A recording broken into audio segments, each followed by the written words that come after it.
October 2019.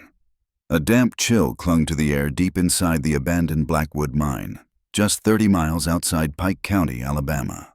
Deputy Sheriff Michael Tanner steadied his breath as his flashlight sliced through decades of untouched darkness. The beam caught something buried beneath layers of dust and silence, something no one was ever supposed to find. "Control, this is Tanner. I need backup at the Blackwood site, and send the coroner." His voice echoed through the hollow tunnels, fading into the cold stone. What had begun as a simple call to investigate reports of teenage trespassers had just turned into the discovery that would shatter decades of mystery.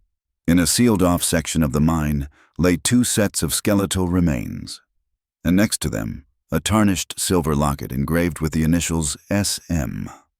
It was the same locket Sarah Mitchell had worn the night she vanished, along with her identical twin sister, Rebecca, back in 1974. For 45 years, their disappearance had haunted Pike County, a ghost story whispered over diner counters and at family tables. 2 bright young women who walked out of Murphy's Diner one crisp autumn evening and were never seen again. 2 empty chairs at every Thanksgiving dinner. 2 bedroom doors their mother could never bring herself to close. Until now. Before we go deeper into this chilling discovery, take a moment to subscribe and like this video. Your support helps us uncover the forgotten stories that deserve to be heard, and ensures you won't miss what comes next. The discovery inside Blackwood Mine wasn't just the closing chapter of a missing persons case. It was the first domino in a chain reaction that would unearth nearly half a century of buried secrets in rural Alabama. Because when investigators finally identified their suspect in 2019, it wasn't some drifter passing through, or a nameless predator hiding in the shadows. It was someone the town knew, someone they'd waved to at Sunday services, trusted with their children, and welcomed into their homes for 45 years, while that person quietly carried an unspeakable truth. The Mitchell case came to represent more than a solved mystery. It became a symbol of unwavering love. A family that refused to stop searching, a handful of detectives who wouldn't let the file fade to yellow with time, and the breakthroughs in modern forensic science that gave long-silenced victims their long-overdue voice. But it was also a story of division.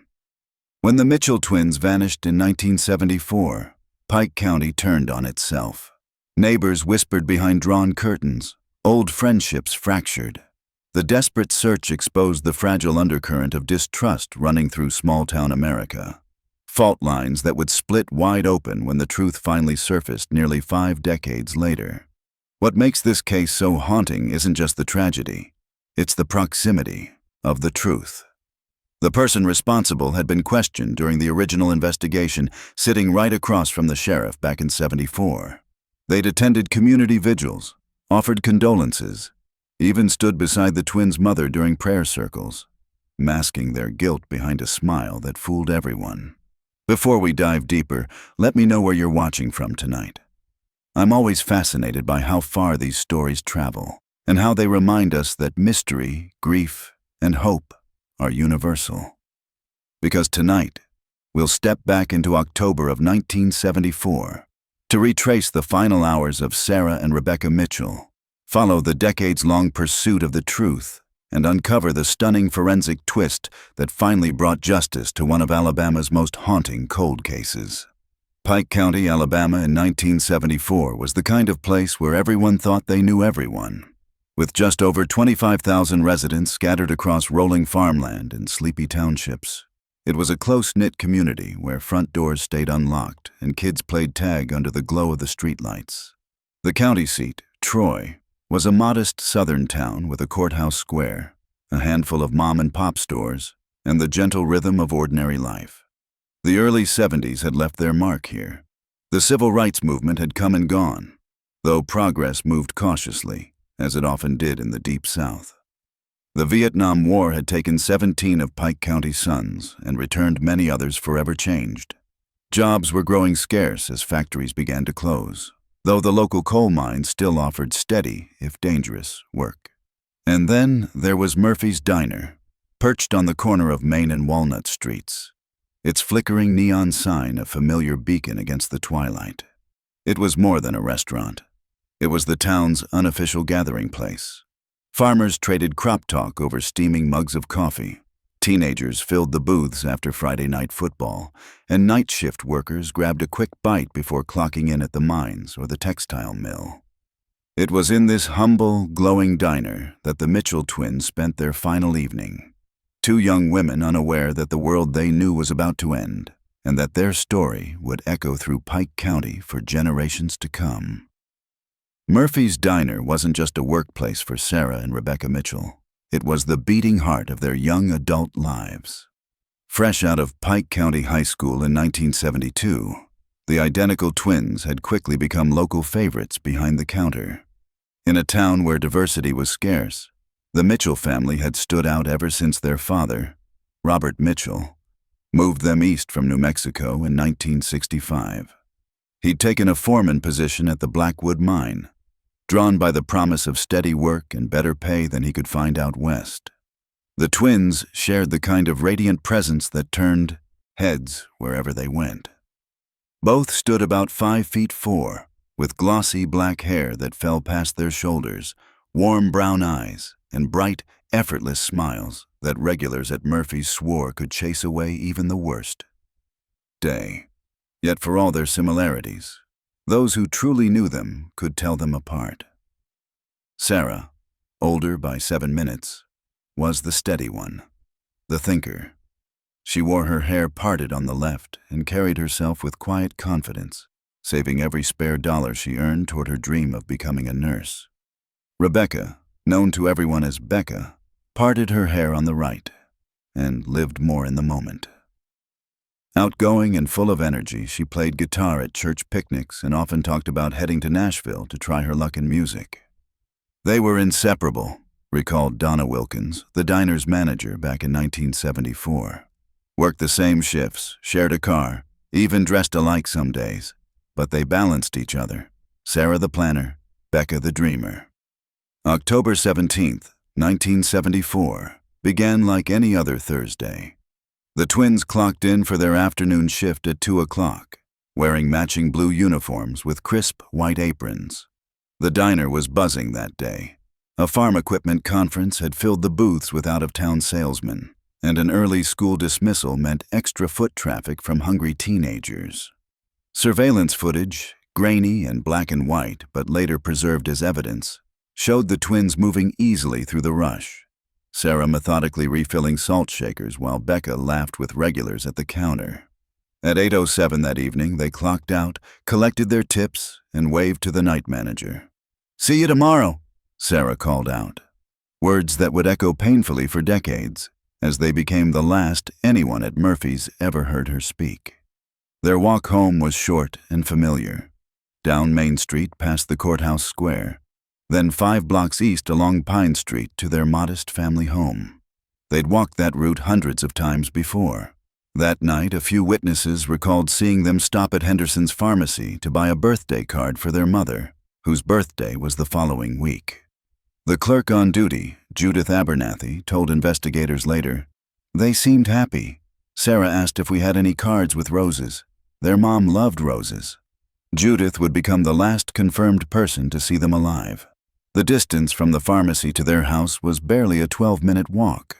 But when 9:15 came and went with no sign of the twins, their mother, Maria, began to worry. By 10 o'clock, she'd called Murphy's and learned they'd left hours earlier. By 11, Robert Mitchell was driving the empty streets of Troy, headlights sweeping across quiet sidewalks as he searched for any sign of his daughters. At midnight, the family filed an official missing persons report with the Pike County Sheriff's Department. "We didn't think much of it at first," admitted former Deputy Sheriff Calvin Brooks in a 2020 interview. 2 grown women, just a few hours late. It wasn't unusual back then. But looking back, that was the night everything in Pike County changed. "At first, we figured they might have met up with friends or caught a late movie," former Deputy Sheriff Calvin Brooks would later recall. "We told the family to wait until morning, but morning came, and the house remained silent. No calls, no notes. The twin sisters' beds were still neatly made, untouched since the night before. By noon on October 18th, 1974, The worry consuming the Mitchell family had spread through the entire community like wildfire.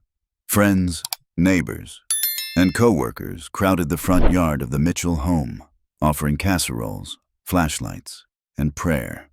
Others formed search teams, walking shoulder to shoulder down back roads and alleys, calling the girls' names into the wind. The Pike County Sheriff's Department, realizing the gravity of what was unfolding, began retracing every step of the twins' last known route. Within hours, the search widened. Volunteers scoured ditches, wooded patches, and the banks of the Pea River. Others checked old barns and shuttered gas stations on the outskirts of town. Local radio stations cut into regular programming with updates and pleas for information. "It was unlike anything I'd ever seen," said longtime Troy resident Margaret Simmons. "Everyone stopped what they were doing to help. Men called in sick to join the search. Women cooked for the volunteers. Even the Friday night football game was canceled. Finding those girls was all anyone cared about."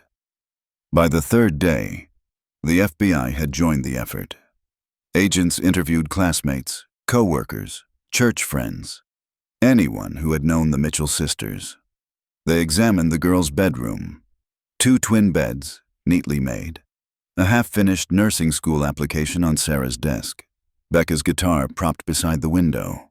Their savings passbooks were untouched in their dresser drawers. Their few pieces of jewelry still in place, except for Sarah's silver locket, the one she never took off. What baffled investigators most was the absence of anything. No footprints, no struggle, no tire marks, no witnesses recalling a suspicious car. It was as if the sisters had stepped off the sidewalk and vanished into thin air. "My girls wouldn't run away," Robert Mitchell told reporters a week after their disappearance, his voice breaking under the weight of disbelief. "They wouldn't leave their mother. Something happened to them, and somebody out there knows what it was." Days became weeks, and the hope that had once fueled the search began to fade. Posters with the twins' smiling faces appeared in storefronts from Troy to Montgomery. The Troy Messenger ran their photo on the front page for 7 straight days, a record at the time. Pike County had lost more than 2 daughters. It had lost its sense of safety. Locks were installed on doors that had never needed them. Parents kept children inside after dark.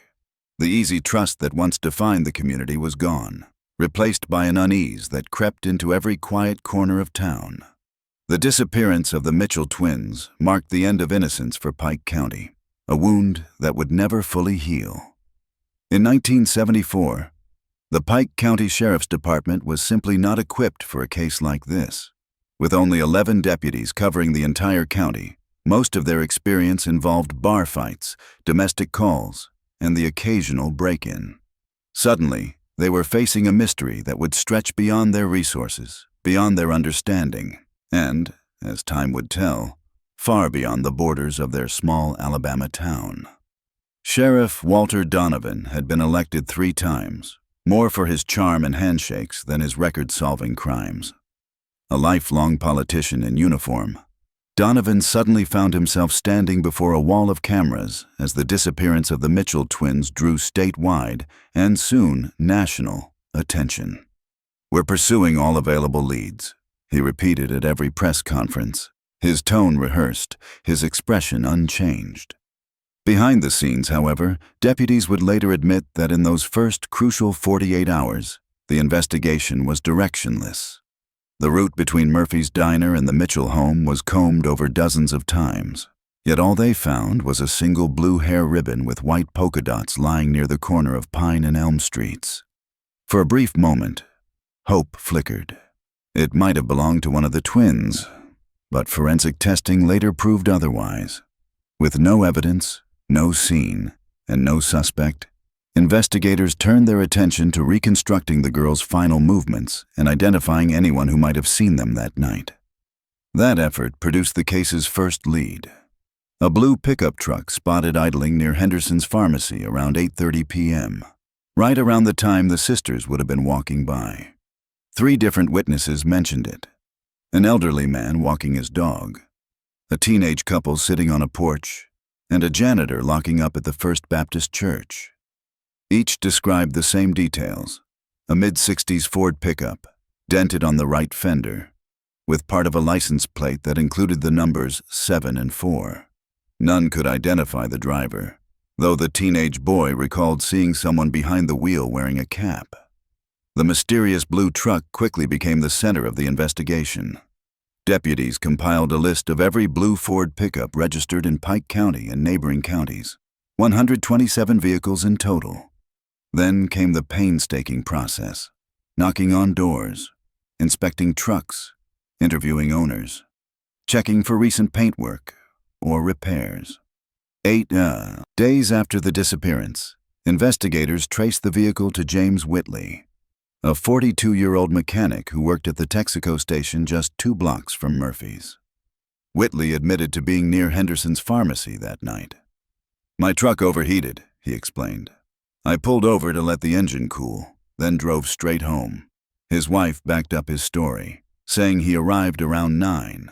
With no physical evidence to challenge his account and no grounds for a warrant, deputies had no choice but to let him go.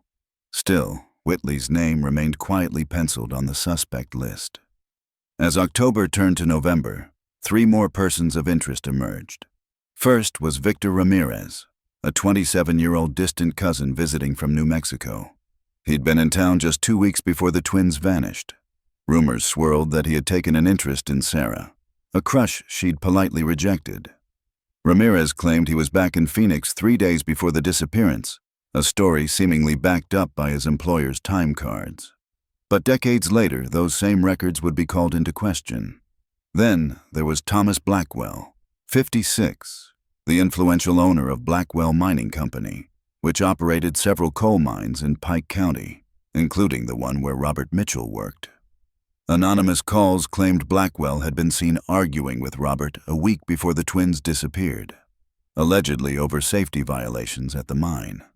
Blackwell denied everything, insisting he'd been in Birmingham that evening at a business dinner, an alibi multiple attendees confirmed.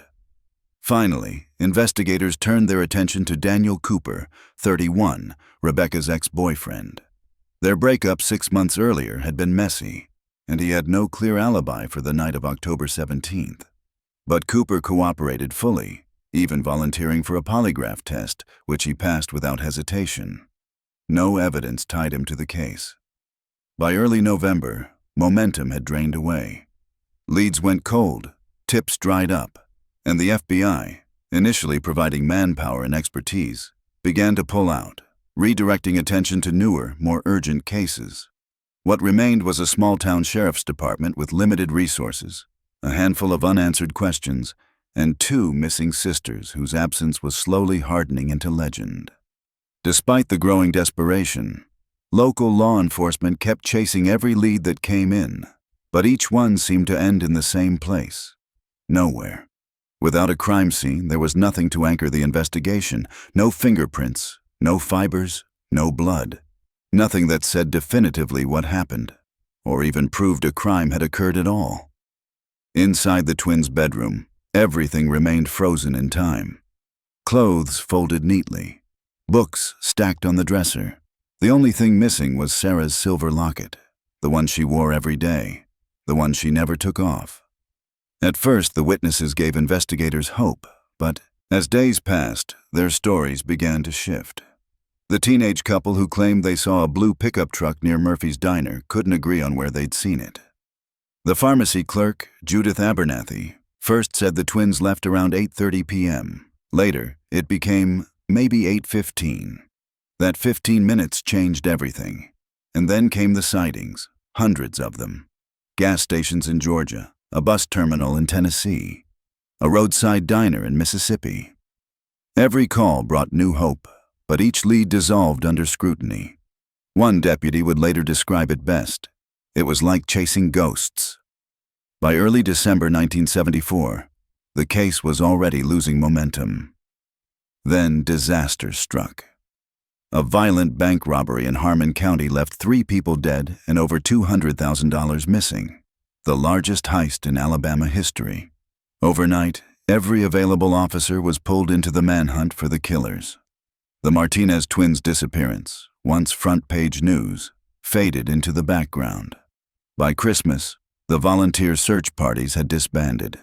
The posters, once bright and hopeful, had begun to yellow and curl at the corners. The case was never officially closed, but it no longer commanded attention. Files gathered dust. Tips went unanswered. Each new report was just another dead end. Looking back, investigators pointed to three major failures. First, the lack of modern forensic tools. DNA analysis was decades away. Second, the geography. Endless stretches of woods and abandoned mines that could hide anything or anyone. And third, tunnel vision.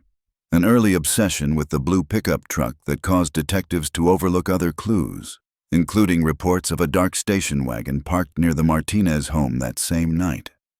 As 1974 gave way to 1975, Sarah and Rebecca's story faded from breaking news to local legend. Parents began warning their kids, "Don't walk alone after dark." The twins' faces still appeared in the local paper each October, reminders of a mystery that refused to fade. Inside the Martinez home, time stood still. The family calendar never moved past October 1974. The 17th, circled in red, marked the day their world stopped turning. For Robert and Maria Martinez, and their two younger children, Miguel and Lucia, life was split cleanly in two. There was before the disappearance, and there was after. Robert had always been a man of quiet strength. 5'8", calloused hands, a weathered face carved by years in the Alabama sun. At Blackwell Mining, he was the foreman who cared more about safety than production quotas, the man everyone trusted when things got dangerous. Born in Tucson to Mexican immigrants who came north in the 1930s, Robert had been working since he was 14. He built his life from the ground up, and he built it for his family. "My father was the kind of man who fixed things," his son Miguel recalled years later. "If something broke, he'd repair it. If there was a problem, he'd solve it.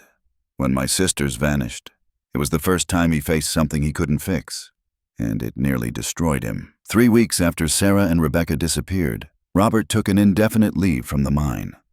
What started as a temporary break to help with the search became permanent. He sold the family's second car and dipped into their savings, transforming the small garage behind their house into a makeshift command center. Maps of Pike County covered every wall. Red pins for places already searched, blue for reported sightings, yellow for areas still unexplored. Filing cabinets lined the corners, packed with handwritten notes, witness statements, and dead ends. A dedicated phone line, printed on hundreds of homemade flyers, rang directly into that garage. Robert's days became a cycle of exhaustion and determination. At dawn, he scoured remote areas the police had overlooked, old barns, abandoned creek beds, overgrown trails that hadn't seen footprints in years.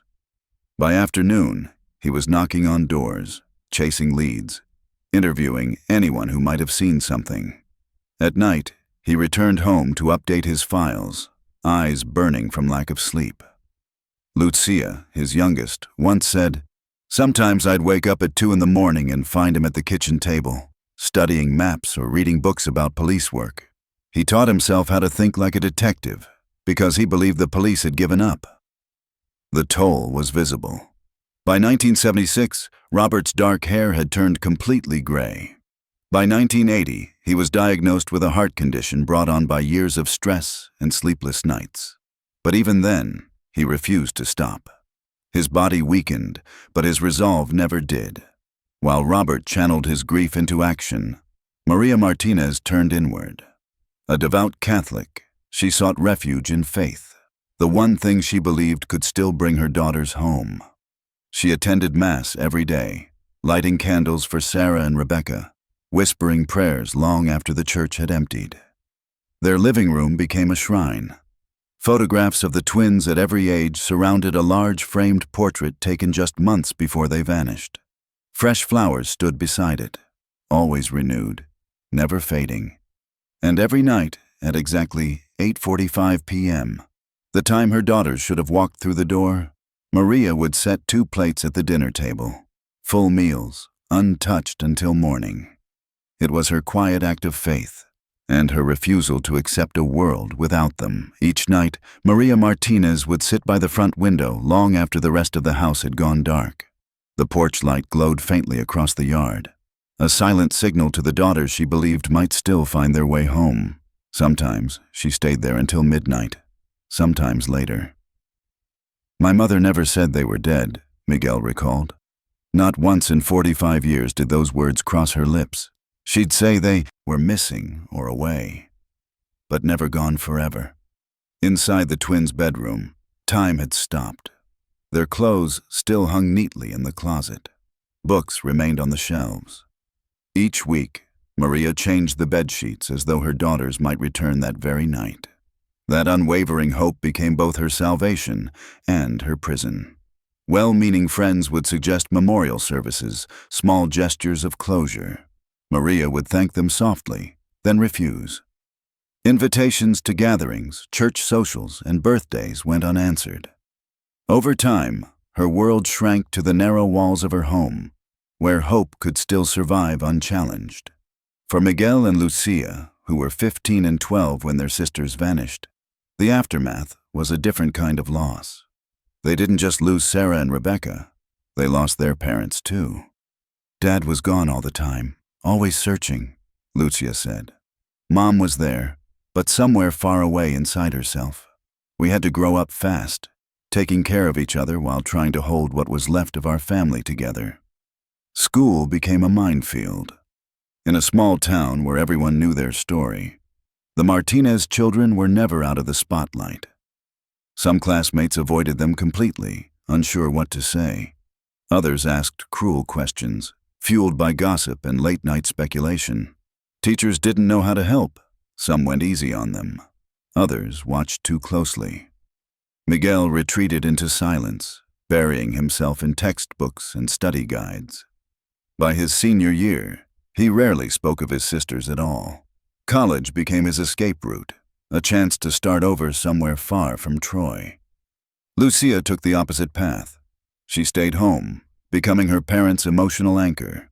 She spoke at the annual candlelight vigils, kept in touch with the volunteer networks, and helped reporters tell the story when anniversaries came around. "I couldn't leave them," she explained. "Someone had to remind them that life had to keep moving, even while we waited." The extended Martinez family, scattered across Arizona and New Mexico, sent money when they could. They visited during holidays, bringing warmth and noise back into the house, if only for a few days. But every gathering carried a shadow. 2 empty chairs at Thanksgiving, 2 unopened presents under the Christmas tree, 2 missing faces in every photo. In 1977, Robert's younger brother, Carlos, moved to Troy. He took over the house repairs, paid medical bills, and tried to shoulder some of the burden.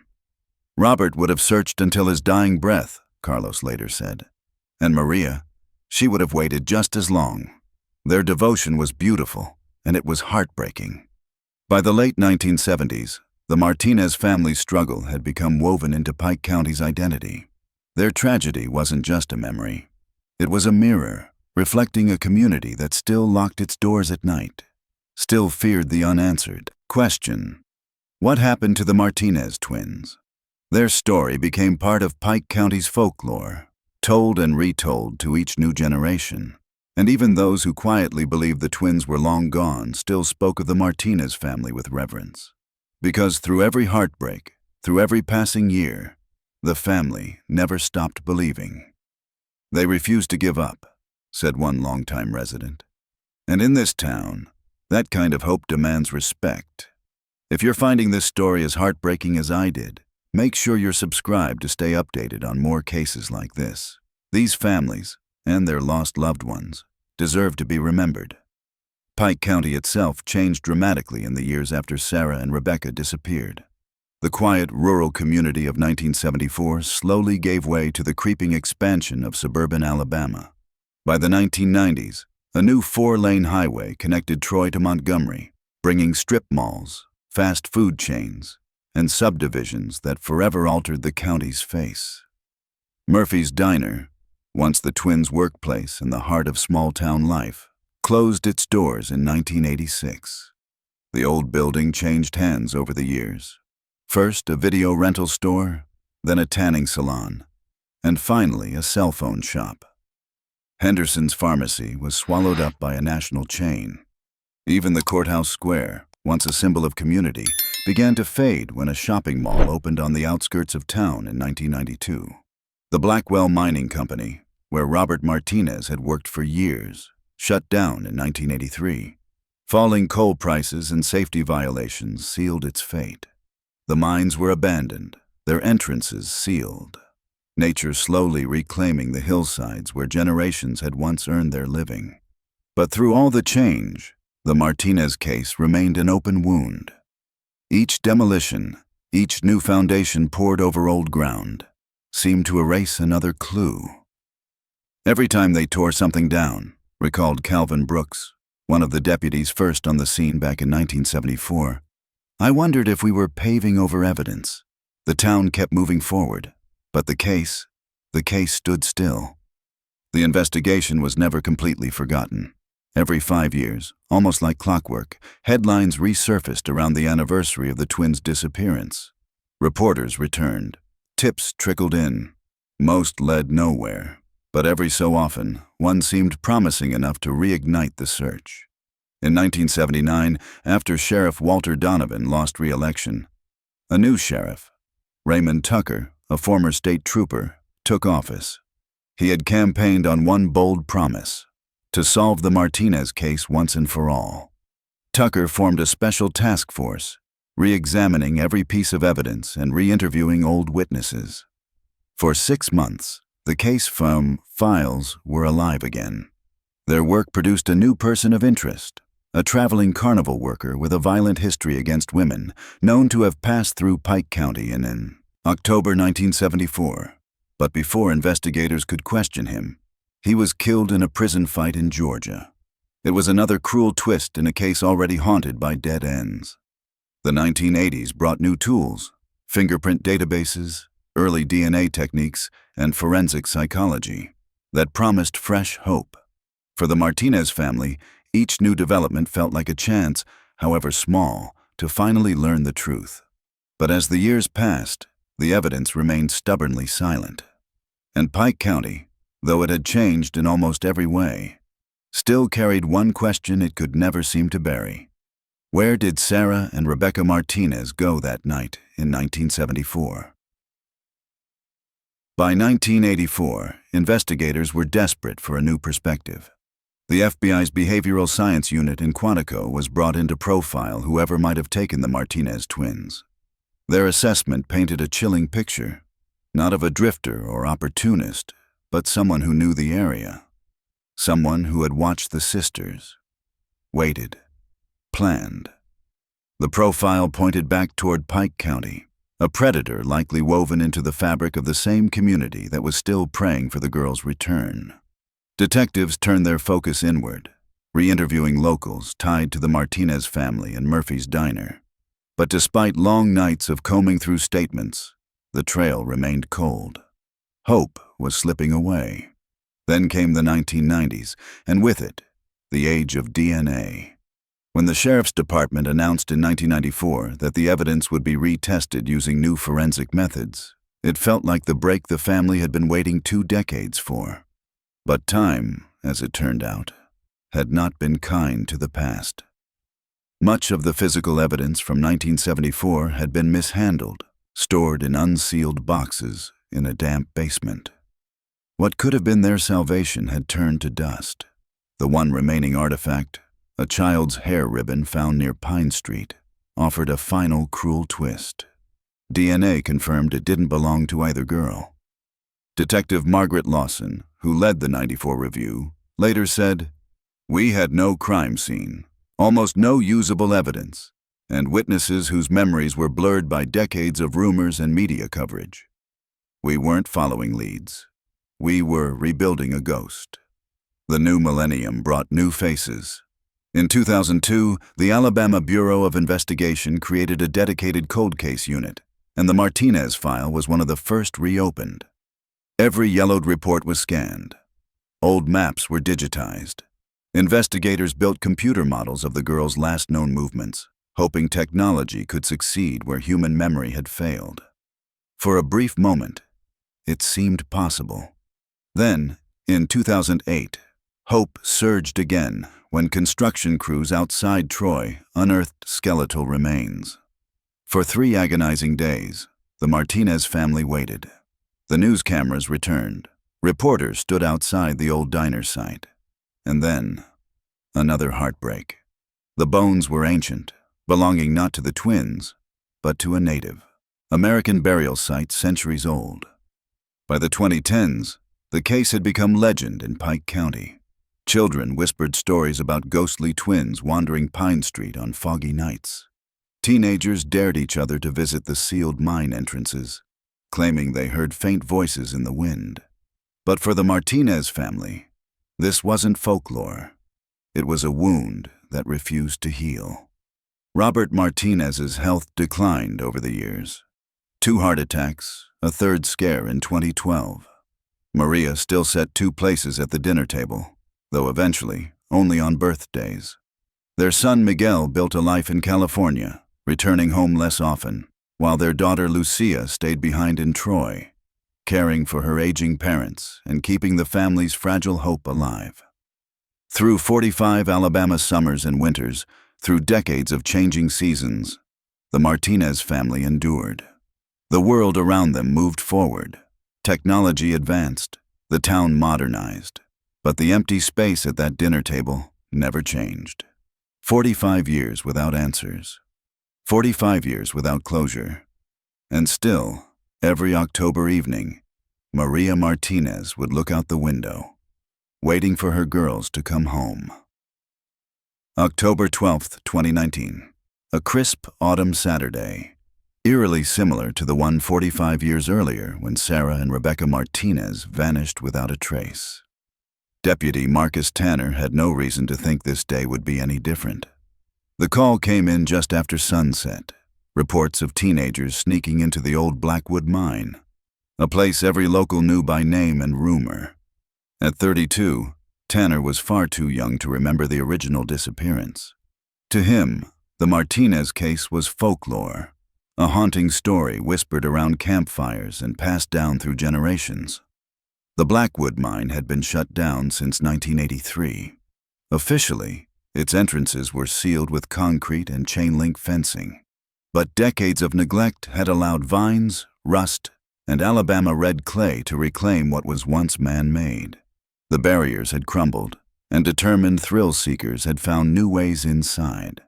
For the teenagers of Pike County, sneaking into the mine had become a kind of rite of passage, a test of courage beneath the cold, echoing tunnels. Tanner expected nothing more than the usual routine: issue a few warnings, maybe confiscate some beer, and send the kids home to nervous parents. But that night, under the pale beam of his flashlight, routine turned into revelation. "At first, I just thought it was another dead end," Tanner later testified. "Then I noticed something. One of the side tunnels didn't look right. The wall looked newer than the others. It wasn't concrete, it was rocks and old timber, stacked like someone had built it, not like a natural collapse." He stepped closer. The air grew colder, stiller. Between the stones, his light caught a flicker of color. Something soft, faded, man-made. Fabric. Calling for backup, Tanner carefully began, removing the loose rocks, one by one, until the flashlight beam fell upon what lay behind them. 2 skeletal forms, side by side in a shallow alcove carved into the tunnel wall.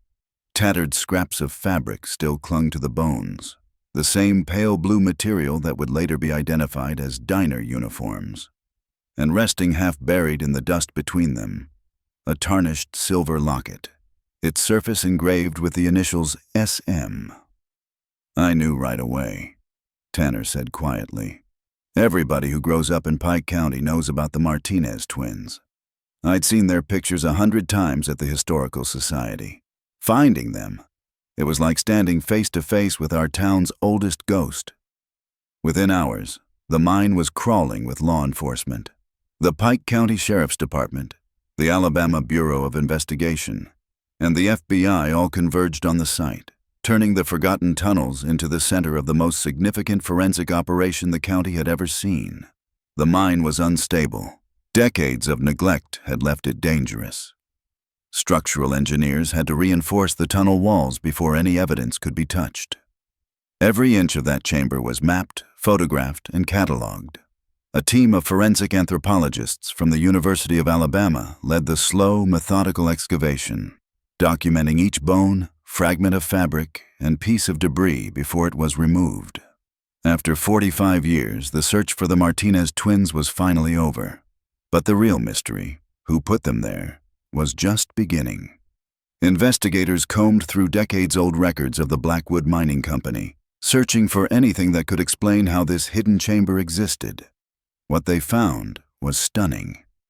The section of the tunnel where the remains were discovered had been part of an expansion project, one that was abandoned in early 1974, months before the girls vanished. Company reports showed the area had been officially sealed off in March of that year, 7 months before the disappearance. That single fact explained everything. Search teams in 1974 never checked the area. It wasn't supposed to be accessible. Someone with inside knowledge of the mine knew exactly where to hide them, said FBI Special Agent Diana Reeves, who joined the investigation. They knew this section wouldn't appear on active maps. They knew it would stay sealed, untouched, maybe forever. And for 45 long years, it did. The revelation inside the Blackwood mine sent shockwaves through Pike County. For the first time in 45 years, investigators finally had something solid, and the evidence pointed inward. This wasn't the work of a drifter or some passing predator. Whoever buried Sarah and Rebecca down there had known the mine, its layout, its blind spots, its secrets. It immediately narrowed our suspect pool, said FBI Special Agent Diana Reeves.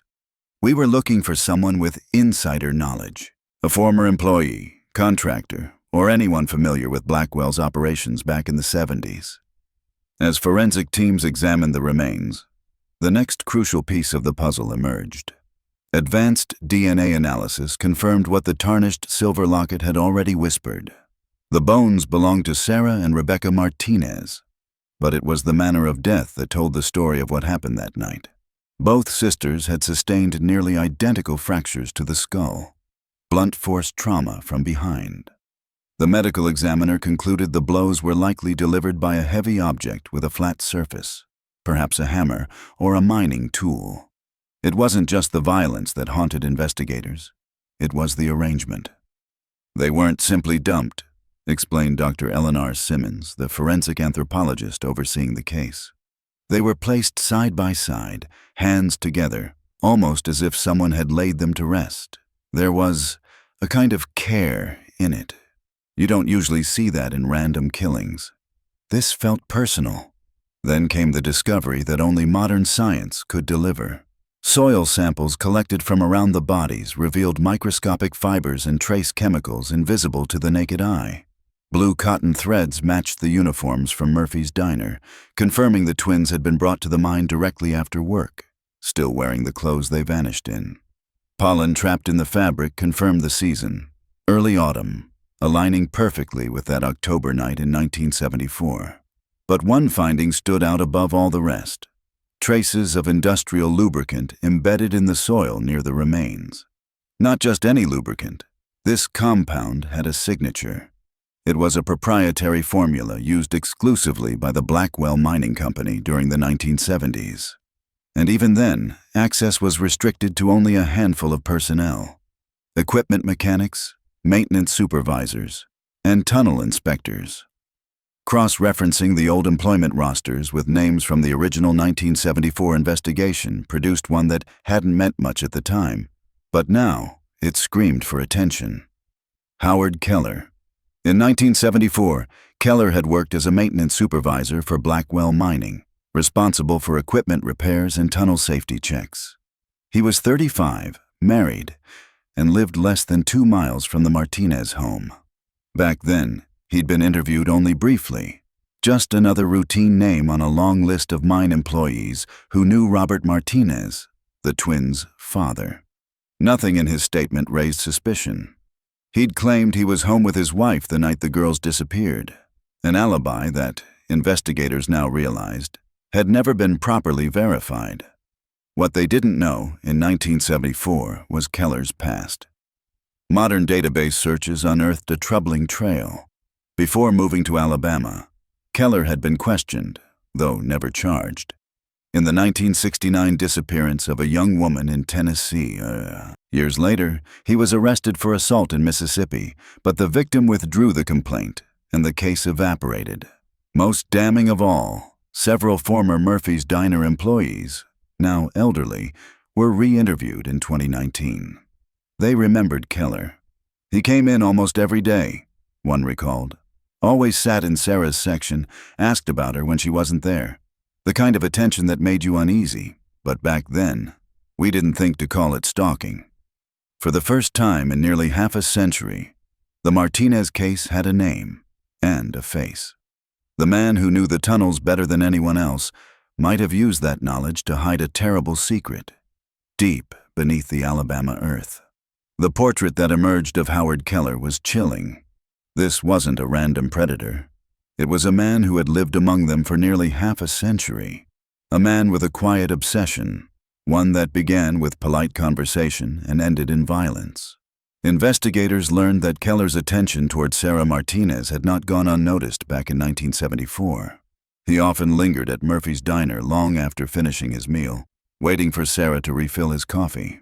He'd compliment her smile, ask when she worked next, offer to walk her home.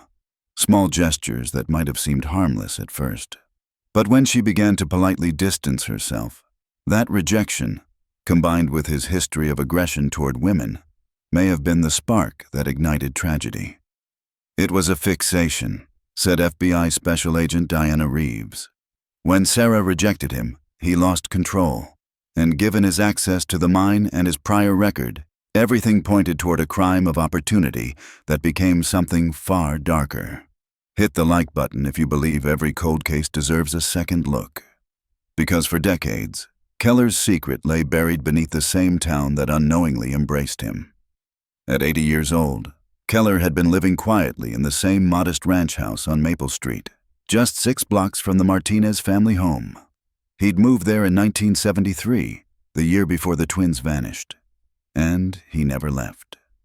After retiring from Blackwell mining, Keller spent nearly 2 decades as a maintenance supervisor at Pike County High School, fixing lockers, repairing lights, walking the same halls where generations of local kids, including nieces and nephews of the Martinez family, studied. To his neighbors, he was the picture of small-town decency. A tidy lawn, Christmas lights arranged with geometric perfection, garbage cans brought in before noon every Tuesday. He was just part of the background, recalled neighbor Eleanor Wilkins, who'd lived across the street for over 30 years. The kind of man who waved from the driveway but never stopped to talk. Nothing about him seemed off. Nothing. His wife, Elaine Keller, had passed from cancer in 2001. Since then, Keller lived alone, attending church most Sundays, volunteering at the food bank, even fixing broken appliances for free. Polite, helpful, invisible. But behind those drawn curtains, he was hiding in plain sight, carrying the weight of the county's greatest tragedy like a ghost that refused to speak. The arrest came quietly, just before dawn on October 25, 2019, 13 days after the discovery in the mine. A tactical team from the Alabama Bureau of Investigation surrounded his home while he slept. Through a bullhorn, officers ordered the elderly man outside. Neighbors stepped onto porches in disbelief as Keller emerged, frail, confused, wearing only a bathrobe, his hands raised as officers placed him into an unmarked vehicle. By noon, word had spread across Pike County like wildfire. Social media erupted with disbelief and outrage. To many, it had to be a mistake. Howard Keller, the man who fixed the church furnace last winter, the man who sat quietly at the back of Sunday service. At 3 p.m., Sheriff James Wilson, flanked by FBI officials and the district attorney, confirmed what no one wanted to believe. Howard Keller had been charged with 2 counts of first-degree murder in the deaths of Sarah and Rebecca Martinez. It felt like a collective gut punch, recalled Troy Messenger editor Patricia Simmons. Everyone had their theories, drifters, cults, even supernatural stories. But no one imagined it could be him. Someone who'd lived here all along. Someone who taught our kids, who waved from his driveway. Someone we trusted. The arrest forced a reckoning across Pike County. A painful look inward at how evil can wear the face of normalcy. For nearly 5 decades, the town had lived with the question, who could have done this? Now they had the answer. And it wasn't a monster lurking in the shadows. It was the man next door. How had Howard Keller avoided suspicion for nearly half a century? Why had no one connected the dots? The answers revealed both the limitations of 1970s police work and the terrifying truth about how easily a predator can hide in plain sight. In 1974, Keller had seemed the perfect alibi witness. His wife, Elaine, told investigators he'd been home that night, watching television. Overwhelmed with leads and lacking resources, police accepted her statement without question. But what no one knew was that Elaine was living in fear. When Keller's house was searched in 2019, detectives discovered a box of journals hidden in the attic. Inside were decades of handwritten entries revealing a life of control, intimidation, and violence. One passage, dated October 2000, read, "2 young women are gone because I was too afraid to speak. Their mother still waits by the window, while I live with the monster who took her daughters." Elaine had lied to protect herself, but her silence had shielded a killer. Keller's position at Blackwell Mining had given him both motive and opportunity. As a maintenance supervisor, he had unrestricted access to every part of the mine, including the abandoned tunnel where the twins were found decades later. His work logs showed that on October 18, 1974, the very next day after Sarah and Rebecca disappeared, he had signed off on a safety inspection of that section. It was the perfect cover. Even more chilling was what investigators learned next. Keller hadn't simply hidden from suspicion, he had inserted himself into the story. He attended candlelight vigils for the Martinez sisters. A photograph from the Troy Messenger, dated 1979, shows him standing quietly in the crowd, just beyond the flicker of the candles. Former co-workers recalled him discussing the case often, offering sympathy to the family, while subtly steering suspicion elsewhere. "They'll never find those girls looking where they're looking," one co-worker remembered him saying. No one realized he was practically confessing. When police opened a locked metal box in Keller's garage, the past finally surfaced. Inside were the remnants of his crimes. A silver charm that matched Sarah's locket, still bearing microscopic traces of her blood. A blue hair ribbon belonging to Rebecca, with strands of her hair entwined in the fabric. And then, the document that tied it all together, a stolen maintenance log from Blackwell Mining, dated months before the murders. Keller had scribbled calculations in the margins, marking the depth and stability of the abandoned shaft. He had chosen his burial site in advance, but it was a piece of old evidence, re-examined with new technology, that sealed his fate. Witnesses had reported a blue Ford pickup near Henderson's Pharmacy the night the twins vanished. Keller sold that truck in 1975, but investigators managed to track it down, restored and now owned by a collector in Georgia. Forensic technicians, using modern chemical analysis, uncovered microscopic traces of blood beneath the passenger seat frame. DNA confirmed it belonged to both Sarah and Rebecca Martinez. After 45 years of secrets, the truth had finally clawed its way to the surface. Narrator, somber tone. The evidence told a story no one in Pike County wanted to believe. The sisters had been transported in Keller's truck after being attacked, likely unconscious or already gone. The blood traces showed they had been placed on the passenger side floorboard, invisible to anyone who might have seen the vehicle pass by that night. The arrest of Howard Keller forced an entire community to confront painful truths about trust, blindness, and the quiet monsters that can live among us. For nearly 5 decades, Keller had attended church picnics, repaired neighbors' appliances, and waved from his front porch, all while knowing exactly where Sarah and Rebecca Martinez lay hidden. He had watched their father, Robert Martinez, spend years searching the back roads and forests of Pike County. He had seen Maria Martinez sit by her window every evening praying her daughters might still come home. And he had said nothing. Dr. Elizabeth Chambers, a criminal psychologist who later reviewed the case, put it plainly. The most frightening predators are not the ones who stand out. They're the ones who seem ordinary. For the Martinez family, Keller's arrest brought no sense of triumph. Only the heavy silence of truth finally revealed. Robert Martinez, now 87 and confined to a wheelchair, was present at the arraignment. When Keller was led into the courtroom, their eyes met for the first time.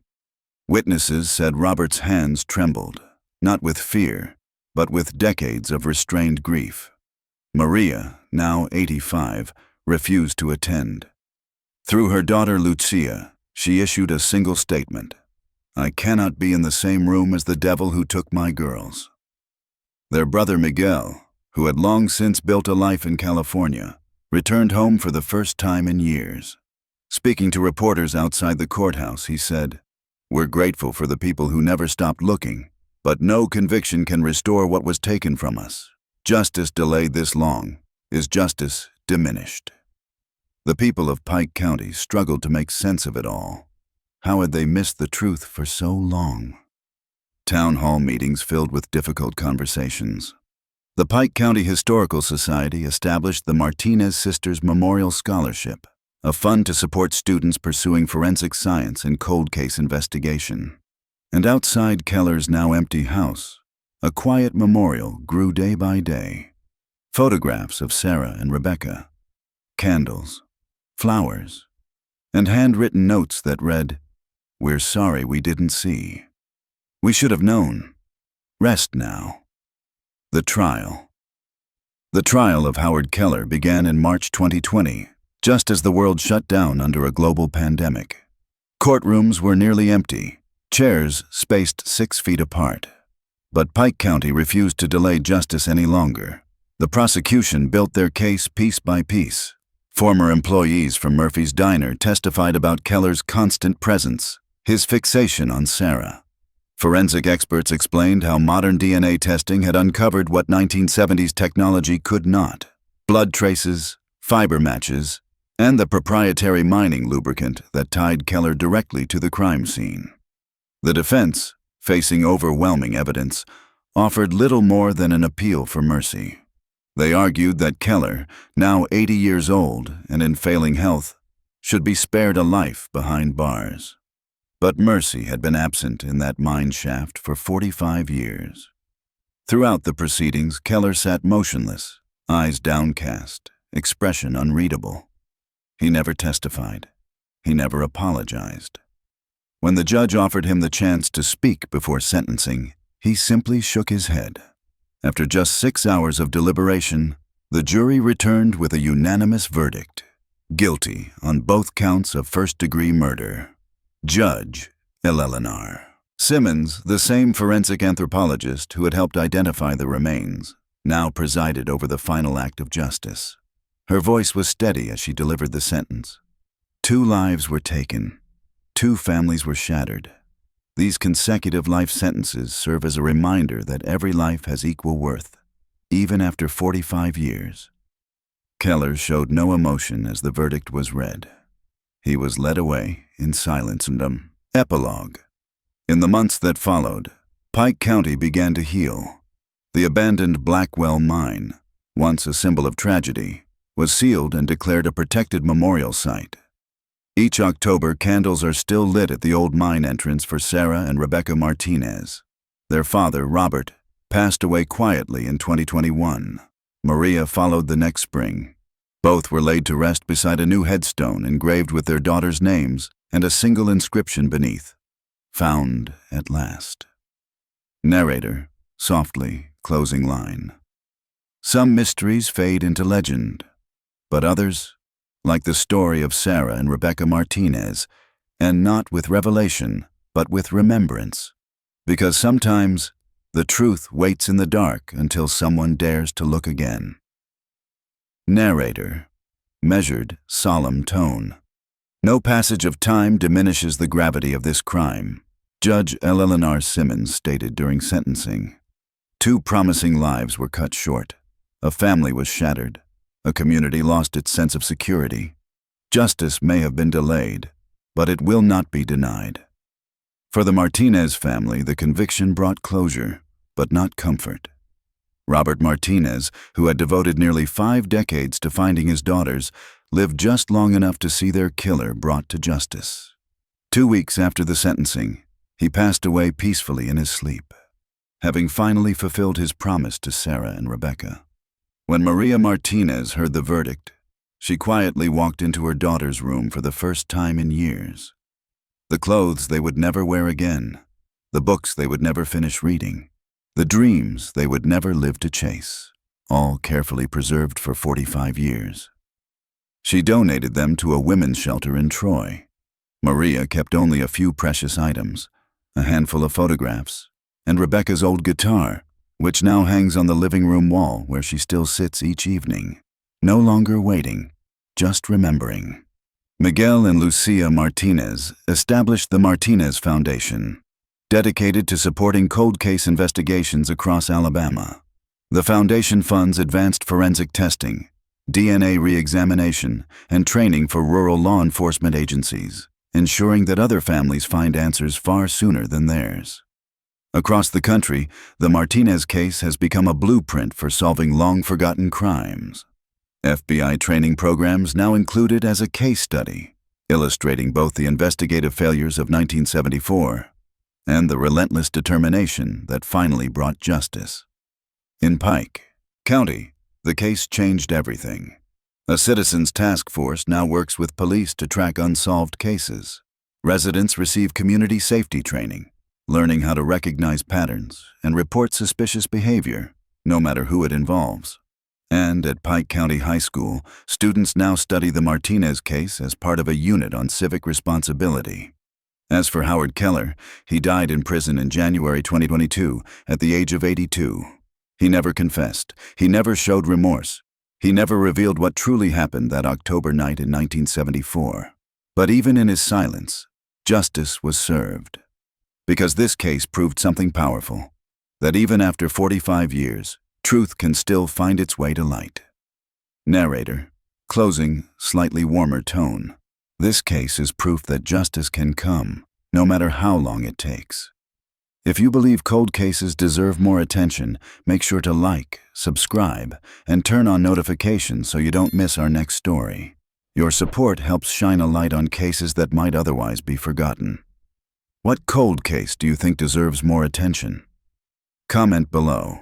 Because behind every unsolved mystery, there's still a family waiting for answers, just like the Martinez family, who waited 45 years for the truth.